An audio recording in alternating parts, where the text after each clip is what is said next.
सम्मानित जनता को और इससे लगे हुए तमाम विधानसभाओं के क्षेत्र की सम्मानित जनता को, पूरे गढ़वाल संसदीय क्षेत्र की जनता को धन्यवाद कहने यहाँ पर आया हूँ कि जिस प्रकार से सब लोगों ने प्रेम पूर्वक मुझे अपना समर्थन दिया है, मैं उन सब के प्रति आभार व्यक्त करता हूँ, उन्हें धन्यवाद देता हूँ। जहाँ तक आपने कहा कि संभावनाएं क्या हैं, तो प्रत्येक व्यक्ति जो चुनाव लड़ता है वो बेहतर संभावनाएं देखता है। अब जबकि वोट मशीनों में सुरक्षित हैं, ऐसी स्थिति में मैं ये कहता हूँ कि लोगों ने जिसको भी अपना आशीर्वाद दिया होगा वो चुनाव जीतेगा। लेकिन जिस प्रकार से जो लोगों ने मुझे सहयोग दिया, मैं उस सहयोग के लिए आज धन्यवाद करने आया। चुनाव लोगों के आशीर्वाद से चुनाव जीतूंगा तो दोबारा धन्यवाद कहने फिर आऊँगा, लेकिन अभी फिलहाल इस रूप में आया हूँ कि जो सहयोग मुझे लोगों ने दिया उसके लिए मैं लोगों को धन्यवाद कहता हूँ। प्रदेश में भी बीजेपी सत्ता में है और केंद्र में भी, हालांकि इस समय न्यूट्रल सरकारें चल रही है, तो आपको डाउट किसी चीज़ का लग रहा है कि स्ट्रांग रूम में कुछ गड़बड़ी हो सकती है, किसी दिक्कत? मैंने ये कहा कि प्रथम दृष्टया ये बात पच नहीं रही है कि जिन कमरों में ईवीएम मशीनें रखी हुई हैं उन कमरों के बाहर गैलरी में केंद्रीय सुरक्षा बल मौजूद हैं। मेरा ये मानना है कि जिस बिल्डिंग में वो मशीनें रखी हैं उस बिल्डिंग को पूरी तरह से सील किया जाना चाहिए और सुरक्षा बलों को बाहर से निगरानी करनी चाहिए। और अगर उन सुरक्षा बलों का उन कमरों के बाहर लॉबी में सुरक्षा करना अनिवार्य है तो हमारे एक एक एजेंट को भी वहाँ पर उपस्थिति का अधिकार मिलना चाहिए, ताकि हम ये देख सकें कि कोई कमरों को खोल नहीं रहा है। चुनाव आयोग का ये कहना है कि हमने सीसीटीवी की व्यवस्था कर रखी है, लेकिन आप समझते हैं कि पौड़ी में जिस दिन हमारा नॉमिनेशन था, ठीक भाषण करने के टाइम लाइट चली जाती है। तो अगर ऐसी रात को लाइट चली गई तो कोई उठाता है कि रात को किसी को कि भाई जनरेटर चालू करो? ये स्वाभाविक दिक्कतें हैं, ये व्यवहारिक दिक्कतें हैं। तो फिर सीसीटीवी कहाँ काम करेगा? और उतने में कोई खेल हो गया तो आपको चंडीगढ़ का उदाहरण दे रहा हूँ मैं। जब ऐसी पार्टी केंद्र की सत्ता में हो जो चंडीगढ़ में मेयर के चुनाव में मतलब बेशर्मी की हद पार कर सकती है, तो फिर यहाँ के चुनाव में कैसे वो लोग शर्मदार बन जाएंगे?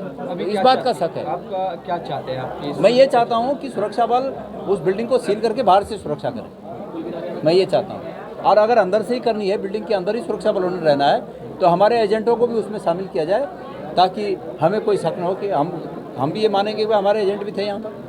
इसके अलावा जो अभी दूसरे प्रदेशों में चुनाव चल रहे हैं, बयानबाजी में लगातार हो जा रहे हैं, प्रधानमंत्री खुद कई तरह के बयान दे रहे हैं, किस तरीके से बयान? देखिए, मैं मानता हूँ माननीय प्रधानमंत्री जी को प्रधानमंत्री पद की गरिमा का ध्यान रखना चाहिए। जो ऊंचे पदों पर बैठे हुए लोग होते हैं उनका अनुसरण बाकी के लोग करते हैं। अगर हम आज जिन बातों को हम नहीं कहना चाहते थे उन बातों को कहना पड़ रहा है। हम अपने शब्दों में मंगलसूत्र पर खतरे की बात को नहीं करना चाहते हैं, लेकिन प्रधानमंत्री जी ने मजबूर कर दिया कि हम इस बात को कहें। तो प्रधानमंत्री जी को इस पद की गरिमा का ध्यान रखना चाहिए, उन्हें ऐसी बातें नहीं करनी चाहिए।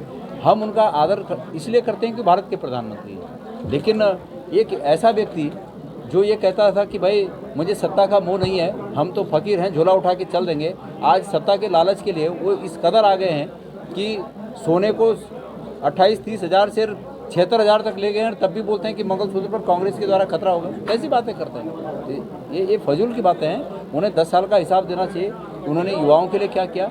उन्हें 10 साल का हिसाब देना चाहिए कि इस देश को अंतर्राष्ट्रीय स्तर पर किस प्रकार से उन्होंने क्या ख्याति दिलाई, वो करना चाहिए। उन्हें इस बात का जवाब देना चाहिए जो अभियोग उन पर लगते हैं कि गलवान घाटी में चीन ने जो अतिक्रमण किया उस पर उनके क्या विचार हैं। उन्हें इस बात पर, जिस बात के लिए घेरे जाते हैं कि मणिपुर में जिन महिलाओं के साथ अत्याचार हुआ उनके हित में उन्होंने क्या निर्णय लिए, हरियाणा में बेटियों के साथ जो कुछ हुआ उस पर क्या निर्णय लिया। यहाँ के चुनाव में मैं पूछ ही चुका हूँ कि क्या अंकिता भंडारी के बारे में उनको जानकारी नहीं है? यहाँ आकर चुपचाप वापस चले जाते हैं। तो इन बातों पर उन्हें कहना चाहिए, फजूल की बातें नहीं कही। अच्छा, एक सवाल लास्ट वाले, आपके विरोध में कई सारे बड़े नेता यहाँ पे पहुँचे थे, आप अकेले लगभग नेता, स्थानीय नेता आपके साथ मौजूद थे, कितना टफ रहा ये पूरा? देखिए, ये उनका राजनीतिक फर्ज था कि अपनी पार्टी के लिए वो आए, लेकिन हमारे पास जो स्थानीय स्तर पर जो सपोर्ट था वो आप लोग के सामने है।